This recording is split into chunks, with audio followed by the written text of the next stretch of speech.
दोस्तों, आपका stock market दबंग YouTube channel में मैं स्वागत करता हूं।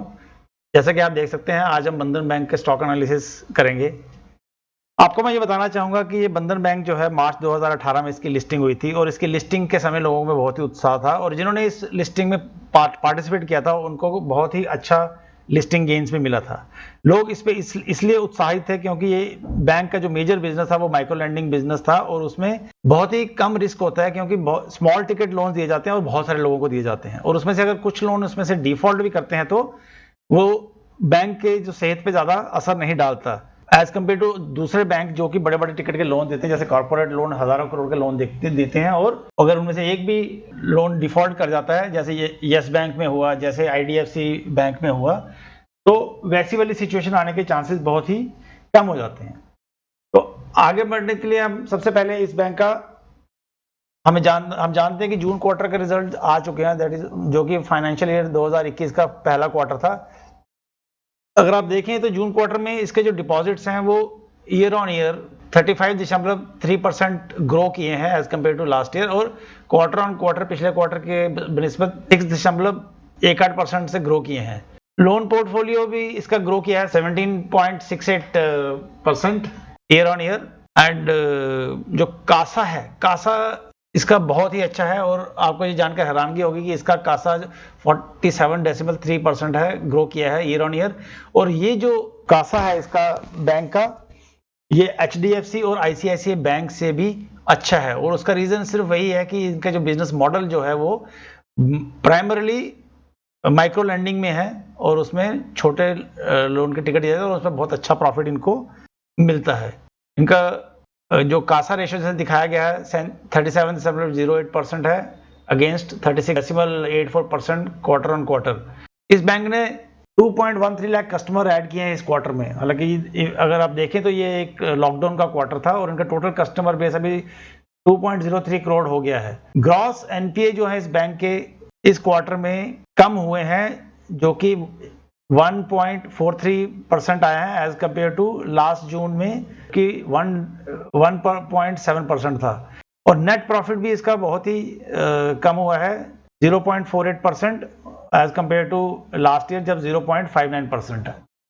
कैपिटल एडिक्वेसी रेशियो इस बैंक की भी बहुत ही अच्छी है जो कि 26.45% है और ये अगर आप इसको एचडीएफसी और आईसीआईसीआई बैंक से भी कंपेयर करें तो ये बहुत ही हाई वैल्यू है इसकी। अगर आप देखें तो एचडीएफसी बैंक और आईसीआईसीआई बैंक की 20% से नीचे की है। और क्योंकि ये कोविड का क्वार्टर है और आप सबको मालूम है कि 31 अगस्त में मॉरेटोरियम खत्म हो जाएगा और उसके 90 दिन के बाद जो भी लोन इनको वापस नहीं आएंगे वो एनपीए घोषित किए जाएंगे। तो उस सिचुएशन को कैटर करने के लिए इन्होंने एक अपने प्रॉफिट में से प्रोविजनिंग की है जो कि 750 करोड़ की है और वो इसलिए की है कि अगर कोई प्रॉब्लम होती है तो इस पैसे से उस प्रॉब्लम को हैंडल किया जा सकता है। इस बैंक का जो नेट इंटरेस्ट मार्जिन है वो भी मार्जिनली ग्रो हुआ है एज कम्पेयर टू पिछले क्वार्टर से, जो कि 8.15% से है और आपको ये जान के हैरानगी होगी कि इसका नेट इंटरेस्ट मार्जिन जो है वो ऑलमोस्ट एचडीएफसी बैंक और आईसीआईसीआई बैंक से डबल है,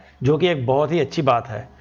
इस बैंक की जो टोटल एडवांसेस हैं वो भी 17.68% से ग्रो होके 74,331 करोड़ पे आ गई हैं, जो कि लास्ट ईयर सेम क्वार्टर में 63,164 करोड़ थी।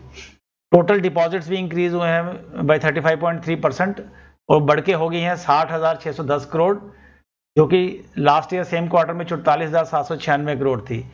और ग्रॉस एनपी जैसे मैंने बताया आपको बहुत ही कम है इसका 1,007 करोड़, जो कि लास्ट ईयर में 1,020 करोड़ था और नेट एनपीए 336 करोड़, जो कि लास्ट ईयर सेम क्वार्टर में 348 करोड़ था।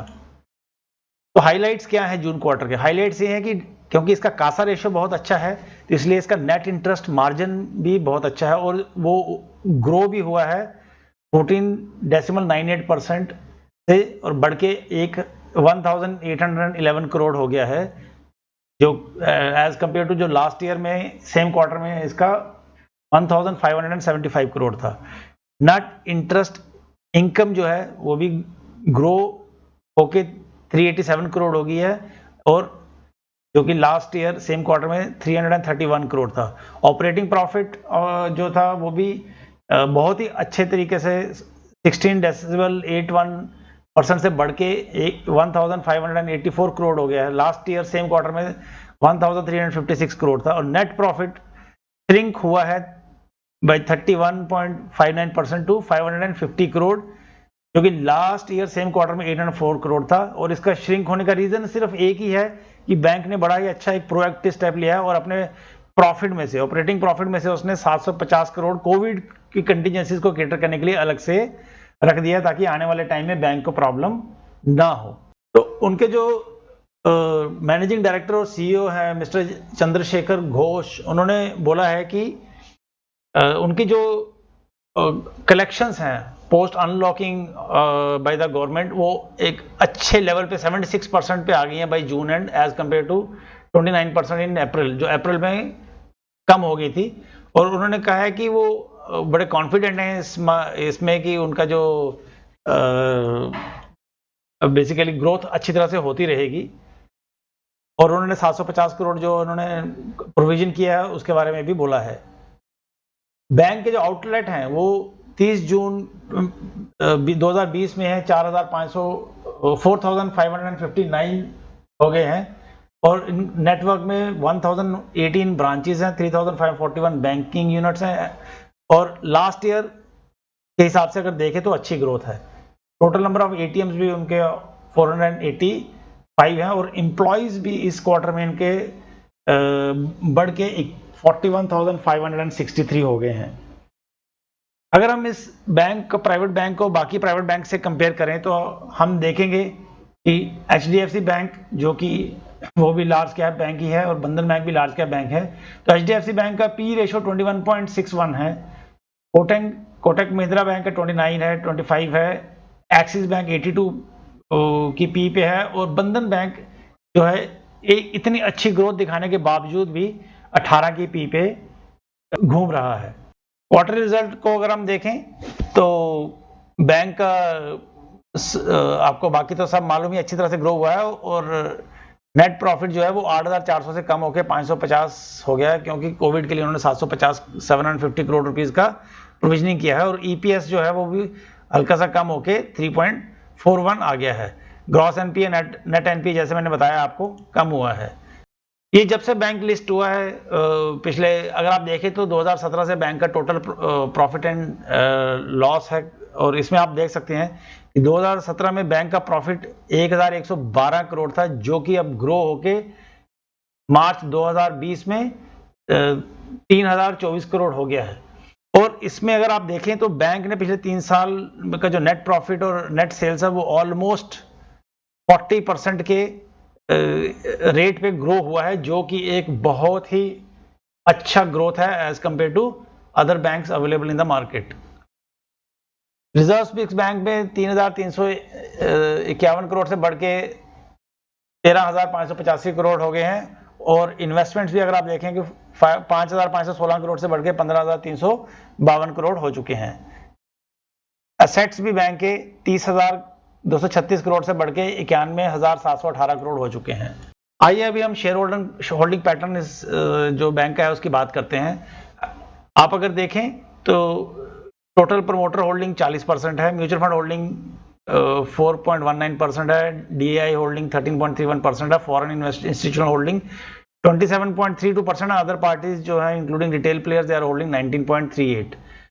लेकिन अगर आप इसका थोड़ा सा पिछला हिस्ट्री देखेंगे तो आप रियलाइज करेंगे कि प्रमोटर की जो होल्डिंग है वो जून लास्ट ईयर से में 82.26% से घट के अभी 40% हो गई। और ये एज पर आरबीआई गाइडलाइंस हैं। और अगर आपको ध्यान होगा तो 3 अगस्त को इन्होंने एक ब्लॉक डील किया था, जिसमें कि इन्होंने अपना शेयर होल्डिंग पैटर्न 60.95% से कम किया था 40%। और इसलिए उस दिन 10% तक शेयर में गिरावट आई थी। तो इसमें बैंक में कोई प्रॉब्लम नहीं है, ये सिर्फ जो आरबीआई का जो ऑर्डर को इंप्लीमेंट करने के लिए इन्होंने अपना शेयर होल्डिंग कम किया है, जिसकी वजह से इनको नई ब्रांचेस खोलने में बड़ी प्रॉब्लम आ रही थी। और अभी ये करने के बाद बैंक को अपना काम करने में कोई प्रॉब्लम नहीं होगी। म्यूचुअल फंड होल्डिंग अगर आप देखें तो एक इसमें शार्प राइज आया है, जो कि जून के महीने में 1.7% से बढ़ के अभी अगस्त के महीने में 4.19% हो गया है। डोमेस्टिक इंस्टीट्यूशनल होल्डिंग 7.97% से बढ़ के 13.31% हो गया, बहुत ही अच्छी बात है। एफआईआई का होल्डिंग भी अगर आप देखिए 14.51% से बढ़ के ऑलमोस्ट डबल होके 27.32% आ गया। तो ये दिखाता है कि कितना कॉन्फिडेंस है बड़े बड़े प्लेयर्स को इस बैंक में, और other parties including retail players में भी इंक्रीमेंट हुआ है। और ये इसलिए नॉर्मली एफआईआई और डीआई का जब होल्डिंग बढ़ता है तो रिटेल प्लेयर्स का होल्डिंग कम होता है, लेकिन यहाँ सबका बढ़ा है क्योंकि प्रमोटर ने अपनी होल्डिंग 60% से कम करके 40% पर लेके आया है। जैसा कि आपको मैंने बताया था कि बंधन बैंक बता रहा था कि उनका नेट कलेक्शन जो है वो ऑलमोस्ट 75% पे आ चुका है। तो अगर आप देखिए जून 19 में 40,454 करोड़ था कलेक्शन, और अभी बढ़ के जून 20 में लॉकडाउन के बाद भी ये 28,593 पे आएगा, और ये जल्दी ही अपने फुल वैल्यू पे आ जाएगा। दोस्तों आगे बढ़ने से पहले मैं आपको कहना चाहूँगा कि आप को अगर जो इन्फॉर्मेशन अभी तक बताई गई है तो आप इस चैनल को ज़रूर सब्सक्राइब करें और बेल का आइकन ज़रूर दबाएं ताकि आपको आने वाले वीडियोस के हमारे नोटिफिकेशन मिलती रहे। तो अभी हम बैंक का थोड़ा सा टेक्निकल एनालिसिस करेंगे, और इसमें हम देखेंगे कि बैंक जब 2017 में 18 में जब ये लिस्ट हुआ था तो लिस्टिंग के बाद एक ये रेंज बाउंड में ही घूम रहा था, और उसके बाद कोरोना का इशू आया जिसकी वजह से इसमें अच्छा खासा फॉल देखने को मिला, और अभी बैंक वहां से सुधरने की कोशिश कर रहा है। ये अभी मैं आपको सेम चार्ट वीकली कैंडल्स में दिखा रहा हूं, और इसमें भी आप बड़ा क्लियरली देख सकते हैं कि एक रेंज में घूम रहा था और अभी ये रेंज टूट के नीचे आई है, और यहाँ से बैंक ने रिकवर किया है। और अभी थोड़ा सा प्रॉफिट बुकिंग के बाद, जो कि शेयर होल्डिंग पैटर्न कम करने की वजह से गिरावट हुई थी, वहां से फिर से अप मूव करने के लिए तैयार लगता है। और 200 अगर आप डेली चार्ट पे देखें तो बैंक एक बार अपने लो से रिकवर करके 200 मूविंग एवरेज को टच किया है, जो कि ये लाल लाइन से दिखाई दे रहा है, और वहां से अभी थोड़ा प्रॉफिट बुकिंग होने के बाद ऐसा लगता है कि बैंक फिर से ऊपर जाने की कोशिश करेगा और इस 200 मूविंग को क्रॉस करके अपनी जर्नी अपवर्ड कंटिन्यू करेगा। तो आप अगर देखें तो ये मैंने एक लाइन चार्ट बना रखा है, और ये बैंक ये जो प्राइस है अब इस लाइन के ऊपर जब भी जाकर स्टेबलाइज होगी, दैट इज 314 रुपए के ऊपर, तो उसके बाद धीरे धीरे बैंक अपना जर्नी अपवर्ड कंटिन्यू कर सकता है। और इसमें मुझे ऐसा लगता है कि इस बैंक को अगर इन्वेस्ट करना हो तो एक ही साथ बहुत सारे पैसों के साथ इन्वेस्ट नहीं करना चाहिए। थोड़ा थोड़ा अमाउंट एक एसआईपी टाइप बना के हर महीने या हर छोटे छोटे गिरावट के बाद इसमें ऐड करते रहना चाहिए, ताकि आपका डाउनसाइड रिस्क या किसी का भी डाउनसाइड रिस्क बहुत कम हो जाए और बैंक जो है उसमें अच्छे रिटर्न मिले।